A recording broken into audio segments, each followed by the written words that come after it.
On se souvient que Marx disait que eh bien, l'appauvrissement des sociétés, enfin, des classes laborieuses allait déboucher nécessairement sur une révolution contre le capitalisme libéral et les sociétés bourgeoises. Alors évidemment, la littérature à l'époque contredisait déjà la théorie marxiste, mais l'expérience est venue liquider cette théorie, cette utopie, puisque partout où les sociétés s'ouvraient au libéralisme politique, économique, à l'économie de marché, eh bien, elles connaissaient une remarquable prospérité, et partout où les sociétés devenaient collectivistes, eh bien, c'est plutôt le contraire auquel on assistait. Donc pendant très longtemps, le marxisme-léninisme était la principale idéologie antilibérale. Or, depuis les années 70 environ, on reproche cette fois-ci aux sociétés bourgeoises de conférer aux masses un trop grand confort. Ça, c'est la véritable mutation du discours antilibéral, c'est toutes les théories écologistes qui admettent en effet que le capitalisme libéral a ses mérites au regard des critères de prospérité matérielle. Même les marxistes les plus bornés aujourd'hui changent leur fusil d'épaule et admettent que sur le plan matériel, le capitalisme libéral est une réussite. Toutefois, eh bien, il ne faudrait plus s'en vanter dans la mesure où la richesse des sociétés humaines se serait obtenue au détriment de la qualité de l'environnement, qui est devenue la grande perdante finalement des sociétés modernes. Et la conclusion de ce discours est logique. Si l'économie de marché, les sociétés libérales eh bien, mettent en danger finalement les conditions même de l'habitabilité sur Terre, eh bien, il faut y mettre fin par des politiques plus autoritaires sur le plan politique, économique, sociétal, etc. Alors, ce qui est intéressant, c'est que les discours écologistes, finalement, empruntent beaucoup au vocabulaire rousseauiste. C'est-à-dire qu'il y a une espèce de nostalgie pré-industrielle. Les sociétés prémodernes, proches de l'état de nature, vivraient en harmonie, là où finalement les sociétés bourgeoises auraient corrompu la qualité de l'environnement et nous auraient exclus d'un état de nature édénique où les hommes finalement communiaient à la fois dans l'égale frugalité, mais aussi avec la nature sans aucun problème, sans aucune violence. Alors, ce qui est intéressant, c'est que pendant très longtemps, ce discours n'était pas pris au sérieux. Au XVIIIe siècle, lorsque Rousseau fait commence son réquisitoire contre les sociétés bourgeoises, on est en pleine période des Lumières, c'est-à-dire une période qui fait l'apologie du progrès sous toutes ses formes, progrès technique, progrès des arts, progrès de l'industrie. Or, aujourd'hui, la critique du progrès, et c'est ce qui change, prend les allures d'une théorie scientifique respectable. Et à tel point qu'elle inspire toute une littérature scientifique eh bien, qui a un certain écho. En disant cela, je pense par exemple à un anthropologue comme Marshall Salins, qui en 1974 sort un ouvrage assez retentissant sur eh bien, l'économie des chasseurs-cueilleurs, l'économie prémoderne, et de l'aveu même des décroissants, des écologistes, cet ouvrage a eu une influence décisive dans la naissance des mouvements écologistes dans les années 70. Alors, quelle est la thèse de Marshall Salins? C'est de dire finalement que les chasseurs-cueilleurs avaient une vie plus confortable que les premiers paysans de la révolution néolithique, donc l'invention de l'agriculture, l'invention de la sédentarisation, et que finalement, cette invention de l'agriculture ne nous aurait pas apporté grand-chose, ne nous aurait pas procuré autant d'avantages que nous prétendons, alors sans évidemment plaider pour un retour aux chasseurs-cueilleurs, ce qui est irréaliste en étant bientôt 9 milliards d'êtres humains. Eh bien, cette littérature a quand même contribué à installer l'idée d'une nostalgie pré-moderne et pré-industrielle. Le problème de cette théorie de Marshall Salins, c'est qu'elle prend le contre-pied de certaines considérations historiques, à savoir le fait, par exemple, que les sociétés prémodernes entretenaient une relation harmonieuse avec l'environnement est complètement fausse. On sait, par exemple, que le chasseur-cueilleur,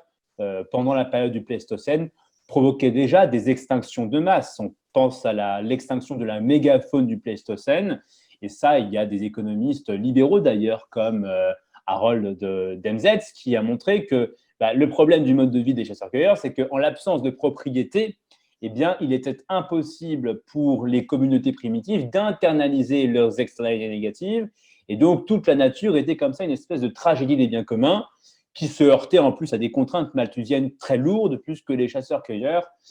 tuaient jusqu'à 50% de leurs enfants, donc pratiquaient l'infanticide régulièrement pour compenser une gestion des ressources qui était plus que insoutenable. Mais vous voyez que cette littérature, elle continue aujourd'hui à inspirer le discours écologiste, puisqu'on nous dit, par exemple, que la civilisation industrielle est à l'origine de la multiplication des pollutions. Donc, ça sous-entend que, là encore, les sociétés prémodernes, certes, elles étaient misérables, certes, elles étaient pauvres, mais au moins, elles entretenaient avec la pollution une relation beaucoup plus harmonieuse. Or là-dessus, c'est aussi faux. C'est-à-dire que quand on se plonge un petit peu dans l'histoire environnementale des sociétés humaines, donc je disais que le discours rousseauiste qui voudrait que la pollution serait une invention de la modernité est tout aussi faux, puisqu'on mourrait beaucoup plus de la pollution de l'air au Moyen-Âge et sous l'Antiquité qu'au XXIe siècle, pour une simple et bonne raison qu'à l'époque, on dépendait de la combustion du bois, de la biomasse pour se chauffer, pour faire la cuisine, ce qui est un procédé autrement plus toxique que le fait d'appuyer sur un bouton électrique afin de subvenir à ses besoins domestiques. Il faut là aussi savoir qu'on meurt plus de la pollution de l'air en Afrique subsaharienne qu'en Europe occidentale, pour la simple et bonne raison que les Européens que nous sommes, nous avons la richesse nécessaire pour nous doter des meilleures technologies, des énergies plus propres. Donc cette opposition qu'on entend de plus en plus régulièrement entre la quête de richesse et la qualité de l'environnement ne correspond à pas grand-chose sur le plan historique. Alors bien sûr, il ne faut pas nier les nouveaux risques que la société industrielle a générés. On pense bien sûr au changement climatique anthropique, qui est le fruit de la combustion d'énergie fossile, cette combustion émettant du CO2, ce CO2 étant un gaz à effet de serre qui menace à terme de réchauffer la planète au-delà de ce que l'humanité pourrait raisonnablement supporter. Tout cela est parfaitement exact. En revanche, on ne peut pas s'arrêter à cette réflexion. C'est-à-dire qu'une fois qu'on a dit que de nouveaux risques modernes sont apparus du fait du développement industriel, il faut aussi se poser la question de savoir si cette civilisation industrielle ne recèle pas en son sein les solutions technologiques pour résoudre les problèmes créés par la modernité. Et là encore, sans prendre de boule de cristal, les données actuelles montrent que c'est tout à fait possible parce que quand on regarde sur une carte du monde, on n'observe aucune corrélation absolue entre le niveau de richesse et les émissions de gaz à effet de serre. À titre d'exemple, un Français émet moins de CO2 par habitant qu'un Chinois ou qu'un Sud-Africain, alors qu'un Français est respectivement 2,5 et 3 fois plus riche qu'un Chinois et qu'un Sud-Africain. Quelle est la variable ici qui change tout? C'est tout simplement la variable technologique. Là où nous, Français, on dépend beaucoup du nucléaire pour la production d'électricité et donc d'énergie, eh bien, les pays plus pauvres dépendent du charbon, du bois, d'énergie fossile, ce qui fait que même s'ils sont plus pauvres, eh bien, il leur arrive parfois d'émettre plus de CO2 que nous. J'ai pris la France parce que c'est le pays que je connais, mais j'aurais pu aussi prendre le cas de la Suisse. La Suisse est un très bon élève en matière d'émissions de gaz à effet de serre parce que vous dépendez beaucoup de l'hydroélectricité et aussi dans une certaine mesure du nucléaire, ce qui permet à un pays comme le vôtre d'émettre moins de CO2 par habitant que certains pays en voie de développement ou émergents, alors même que vous faites partie des pays les plus riches de la planète. Donc on voit bien ici que quête de richesse et qualité de l'environnement ne s'opposent pas. La technologie, les progrès technologiques constituent la variable la plus déterminante pour finalement assainir notre environnement. Or, s'acheter des technologies anti-pollution coûteuses, c'est évidemment plus facile quand vous êtes un pays riche en pleine croissance que quand vous êtes un pays décroissant. De ce point de vue-là, le discours écologiste qui nous invite d'abandonner notre confort, à abandonner notre confort pour sauver la planète, ne rime à pas grand-chose. Mais vous voyez bien qu'il y a un paradoxe chez les écologistes. Alors, je ne connais pas le discours des écologistes suisses, j'avoue que je ne l'ai pas étudié, mais en France, ce qui est assez frappant, c'est que les plus alarmistes sur la question climatique sont aussi les opposants les plus durs à l'énergie nucléaire, qui est la seule source d'énergie pilotable, décarbonée et qui est généralisable, puisque le nucléaire a moins de contraintes topographiques, notamment que l'énergie hydraulique. Et ce qui est d'ailleurs assez intéressant, c'est que moi qui ai écrit justement un livre là-dessus, je me suis replongé dans la littérature décroissante en lisant les grandes figures de l'écologie politique française et internationale, des gens comme André Gorz, comme Paul Ehrlich. Et ce qui est assez intéressant de constater, c'est que ces figures, finalement, ne nient pas nécessairement la capacité du capitalisme industriel et libéral à surmonter les problèmes environnementaux. Quelqu'un comme André Gorz admet, après tout, que le système capitaliste et que les sociétés bourgeoises dans leur ensemble sont finalement des systèmes politiques assez plastiques, assez adaptables et qui peuvent tout à fait surmonter la contrainte environnementale comme ils ont surmonté la contrainte, la question sociale. Toutefois, nous dit André Gorz, cette perspective est à redouter puisque le capitalisme, selon lui, pose des problèmes éthiques plus graves encore que les problèmes environnementaux, c'est sa relation à notre monde. En effet, le capitalisme industriel contribue à la transformation de notre paysage, contribue à changer finalement notre rapport à la nature, et c'est finalement sur le terrain d'une critique conservatrice, morale, on va dire réactionnaire même, austère, voire puritaine de temps en temps, puisqu'il est toujours question de diaboliser la quête de richesse, l'appât du gain, la recherche du confort, en retombant toujours dans le fantasme rousseauiste de la communauté rurale, paysanne, qui se contente d'une vie très austère. Donc c'est au nom de cette critique finalement réactionnaire que André Gorz attaque le capitalisme en avertissant les écologistes, en disant mais finalement, attention, ne vous contentez pas d'une critique purement technique et sécuritaire du capitalisme, parce que ça ne suffira pas à l'abattre, il faut l'attaquer sur des considérations morales si on veut un jour espérer détruire ce système. Et c'est la raison pour laquelle j'insiste toujours, en ce qui me concerne, pour dire que la question environnementale est moins une question technique qu'une question philosophique. La vraie question qui se pose, en réalité, c'est Homo sapiens est-il une espèce légitime à rechercher un niveau de confort toujours plus élevé? Homo sapiens est-il une espèce légitime à s'improviser maître et possesseur de la nature, comme le disait René Descartes? Est-on légitime à domestiquer cette nature sauvage? Et de la réponse à cette question dépendra finalement l'attitude des sociétés humaines vis-à-vis des progrès technologiques et vis-à-vis des solutions les plus évidentes pour combattre le changement climatique ainsi que d'autres problèmes environnementaux. Prenez l'exemple de Paul Ehrlich, par exemple. Paul Ehrlich, c'est quelqu'un qui s'est fait connaître dans les années 70 en publiant un ouvrage qui s'appelle La bombe P, où il redoutait la perspective d'une surpopulation, donc en renouant avec les vieilles thèses malthusiennes du XVIIIe siècle, selon lesquelles la croissance démographique de l'humanité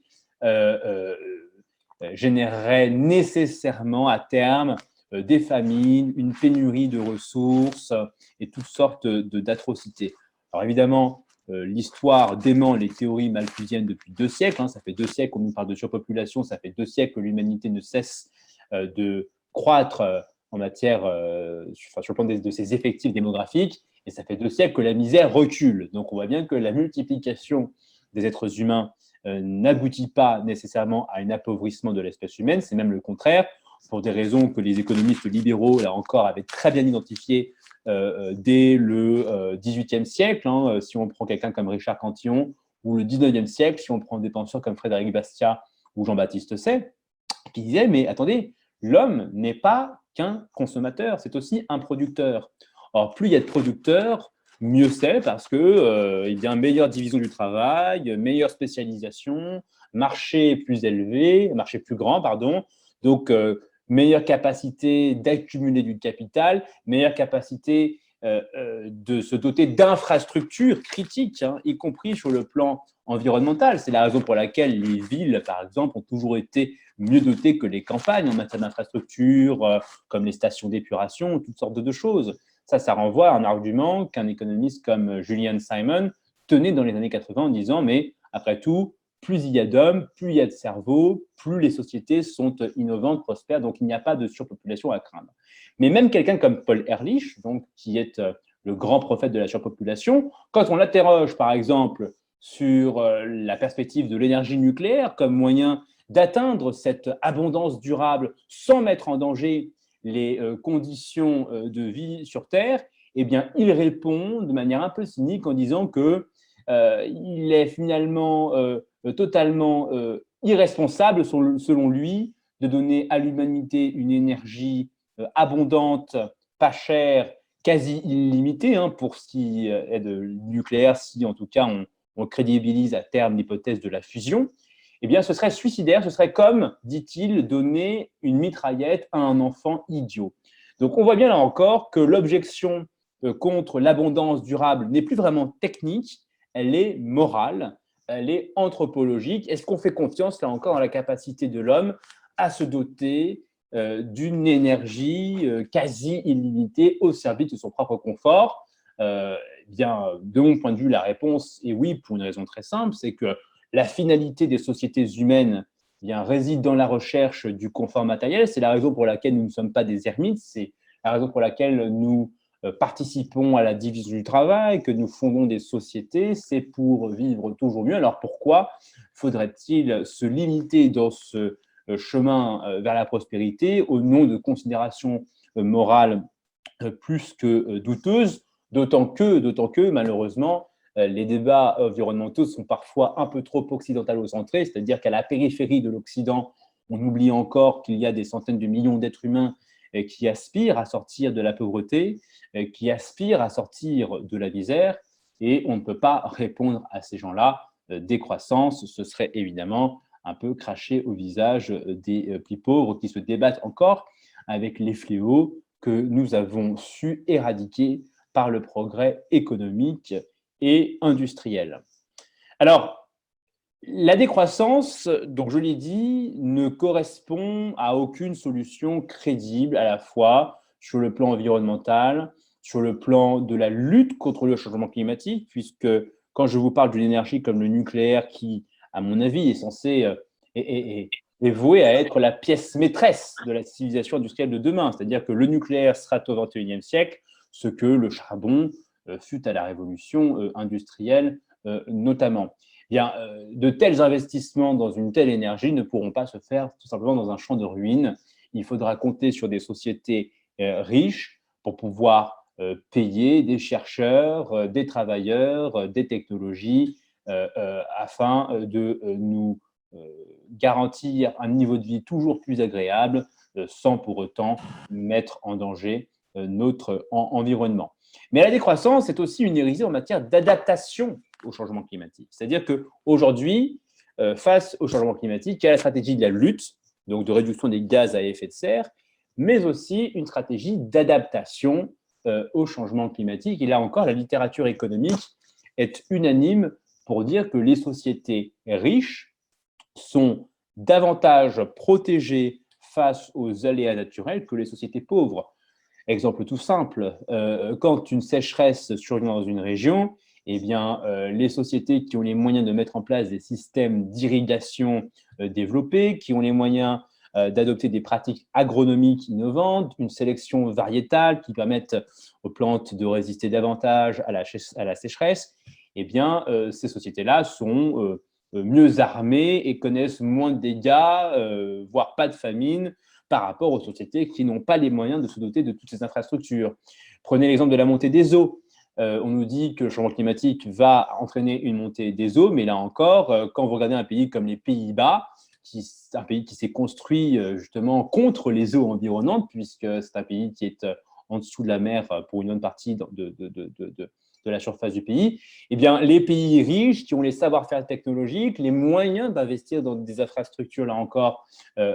coûteuses, sont beaucoup mieux placés pour construire des digues, pour construire, aménager des polders, pour financer des mesures d'éloignement des populations s'il le faut, pour s'adapter à leur environnement qu'une société pauvre. Je pourrais prendre aussi l'exemple des ouragans. Si des tempêtes et des événements météorologiques extrêmes font toujours plus de dégâts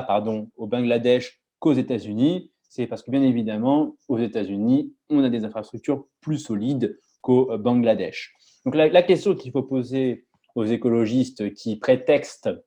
l'émergence de nouveaux risques pour nous dire qu'il faut renoncer à la richesse des sociétés modernes et donc à leur liberté, puisque les deux sont liés, l'équation est la suivante. Compromettre un niveau de richesse au nom d'un risque que cette même richesse peut finalement réduire, voire anéantir, est-ce vraiment un bon calcul? Eh bien, la réponse à cette question est non. Alors, bien sûr, il ne s'agit pas de nier que l'humanité doit faire une révolution technologique. Il ne faut pas sous-estimer le défi qu'il faut résoudre, mais c'est une révolution à la portée de l'humanité. Et puis, plus généralement, c'est une révolution qui requiert pas mal de conditions, une prospérité, laquelle s'obtient par la préservation, la sauvegarde de la liberté d'entreprendre, de produire, d'épargner, d'investir, de rechercher, d'innover pour précisément nous doter des technologies qui nous permettront de réduire en tout cas les risques de demain, voire de les surmonter complètement. Alors, la question environnementale, elle est pluridimensionnelle. C'est pour ça qu'il est difficile de la traiter en 40 minutes, même si on va essayer de le faire. Il n'y a pas que le changement climatique, il n'y a pas que les pollutions, il y a aussi la question de la protection de la biodiversité qui fait parler d'elle à juste titre. Et là encore, on observe que dans les milieux écologistes, la réponse à ce problème est toujours la même. C'est qu'il faut mettre fin à la figure du maître et possesseur de la nature. En France, il y a un grand philosophe qui s'appelle Michel Serres, qui est décédé, mais qui a eu énormément d'impact sur toute la réflexion autour justement de la nécessité ou non d'octroyer des droits à la nature. Et on sent bien que derrière précisément cette rhétorique qui consiste à conférer des droits, bien, il y a aussi la volonté de réduire les prérogatives de l'homme sur la nature, puisque considérer finalement que la nature est une personne avec des droits, revient de facto à s'attaquer au paradigme humaniste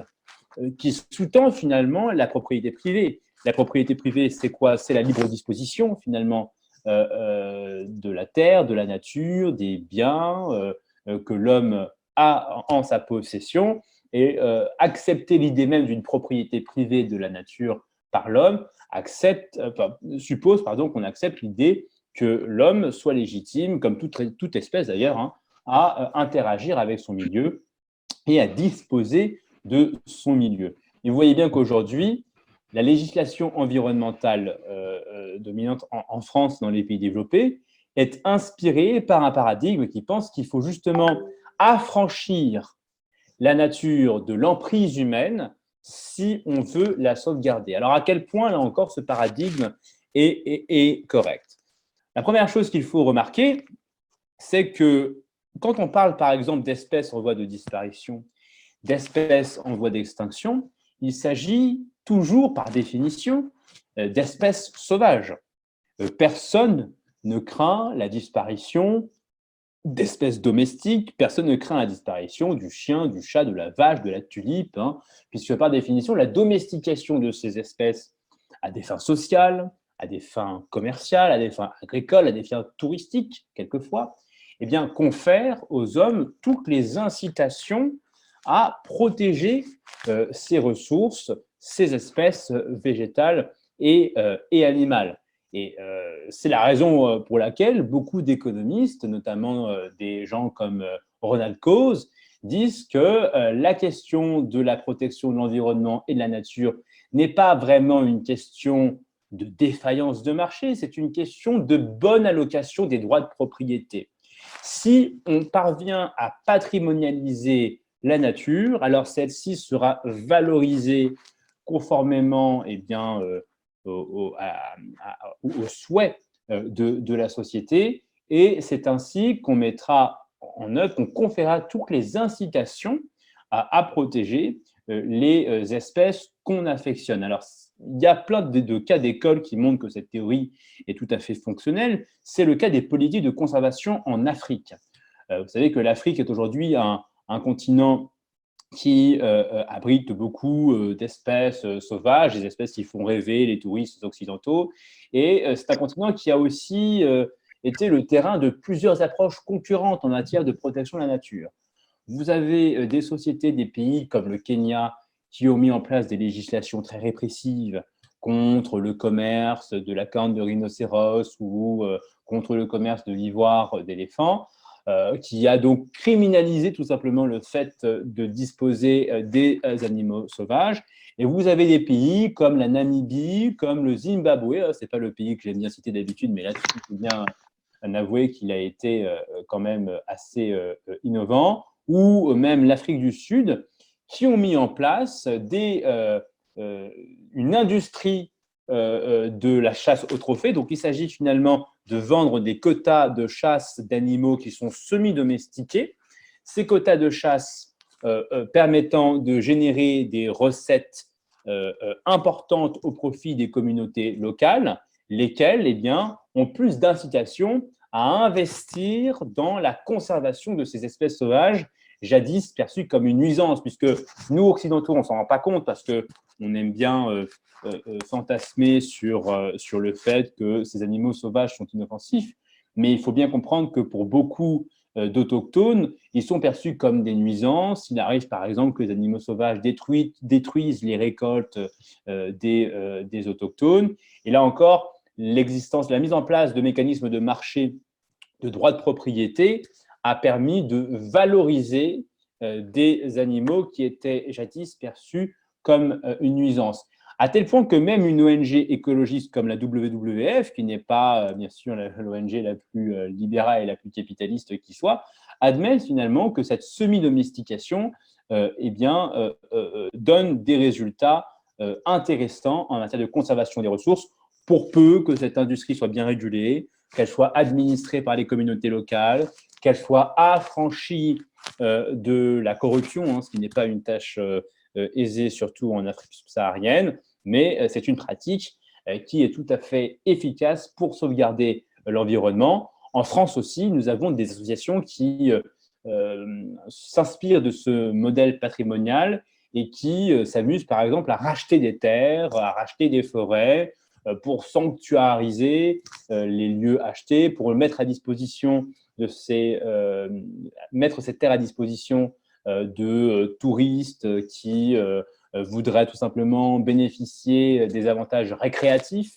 de la nature. Et cet entretien est financé par des cotisations volontaires. Donc, ce sont des associations qui sont généralement très antilibérales, c'est ça le paradoxe, mais qui sont tout à fait acculturées dans la pratique, finalement, aux mécanismes de marché et aux mécanismes de la propriété, puisque c'est ainsi qu'elles protègent la nature quand elles jugent que l'État ne fait pas suffisamment son boulot ou bien n'affecte pas tel ou tel terrain à l'usage souhaité par la communauté des conservationnistes. Et là encore, vous voyez bien que le défi n'est pas technique, il est idéologique, puisque j'ai beau vous dire, on a beau dire dans la littérature académique que la patrimonialisation de la nature est finalement la meilleure manière de la valoriser et de la protéger, eh bien, cette approche technique se heurte encore à des objections philosophiques qui consistent à dire que finalement, l'homme n'est pas légitime à se placer au-dessus de la nature. Alors ça, c'est la grande critique finalement de l'humanisme qui est à la mode en ce moment, qui est une critique assez paradoxale. Elle nous vient de deux intellectuels français, un qui s'appelle Bruno Latour et un autre qui s'appelle Philippe Descola, ces deux intellectuels ont en commun finalement de reprocher à la modernité et à l'humanisme occidental d'avoir exacerbé ce qu'ils appellent le dualisme nature-culture. C'est-à-dire que d'un côté, il y a la nature, et de l'autre, il y a la culture, il y a l'homme. Donc, il y a la sphère sauvage, il y a l'homme. Et la particularité de la culture occidentale pour ces intellectuels, c'est d'avoir séparé les deux d'une manière outrancière et d'avoir fait finalement de l'homme une entité, un être quasi surnaturel, si on peut dire ainsi, au point où celui-ci s'autorise finalement, usurpe la qualité de maître et possesseur de la nature, là où il faudrait peut-être lui apprendre à être plus humble. Le problème, c'est que ce discours est assez contradictoire, parce que si on estime après tout que Homo sapiens est un être naturel comme les autres, pas forcément au-dessus, mais qu'il est un être naturel comme les autres. Mais alors, qu'est-ce qui l'empêche fondamentalement d'interférer avec son milieu comme le font toutes les autres espèces? Et c'est là où on voit la contradiction du discours qui reproche à la modernité d'exalter, d'exacerber le dualisme nature-culture, c'est-à-dire que les mêmes qui reprochent à la modernité d'avoir excessivement séparé la nature et la culture, eh bien, sont aussi ceux qui diabolisent tous les artifices humains et qui nient, entre guillemets, la naturalité des interventions humaines sur la nature. Et ça, c'est par exemple la thèse d'un grand écologue britannique, d'un grand biologiste britannique qui s'appelle Chris D. Thomas, qui a écrit un ouvrage qui s'appelle Les héritiers de la Terre. Il n'a pas encore été traduit en français, mais c'est un titre en anglais, Les héritiers de la Terre, qui nous dit finalement que la question de la biodiversité et de notre interaction avec notre environnement, ce n'est pas vraiment une question scientifique, puisque la science écologique et biologique n'ont pas la capacité de dire ce qu'est finalement une nature idéale. La biologie, l'écologie se contentent de dire ce qui est. Ces disciplines se contentent de décrire les interactions, les causes et les effets, de dire, ben voilà, si vous aménagez tel environnement de telle manière, si vous transformez telle forêt en portion de champ, voilà ce qui va se passer d'un point de vue écosystémique. Maintenant, la qualité de ces changements, leur désirabilité, leur souhaitabilité, relève de préférences culturelles tout à fait subjectives. Qui est légitime à dire que telle portion de terrain doit être une forêt plutôt qu'un champ, plutôt qu'un pâturage, ou plutôt qu'un bocage, ou je ne sais quel autre type d'habitat naturel. Et ça, c'est une question intéressante pour nous, libéraux, parce que finalement, la question de savoir, de connaître la destination finalement d'une portion de territoire, eh bien, renvoie finalement à la question de la propriété. Qui est légitime à dire si le loup doit exister à tel endroit plutôt qu'un autre? Eh bien, tout simplement le propriétaire de ce lieu. Et c'est à ce moment-là qu'on retombe finalement sur la raison d'être du libéralisme politique et économique, à savoir la doctrine qui permet à chacun de développer sa propre vision de la vie, du monde et de la nature, pour peu qu'il ne porte pas atteinte, évidemment, aux droits et à la liberté d'autrui. Cette maxime s'est longtemps appliquée à la question économique et elle s'applique tout aussi bien à la problématique écologique. Voilà pour ce que j'avais à dire sur cette thématique et c'est avec plaisir que je répondrai à vos questions s'il y en a.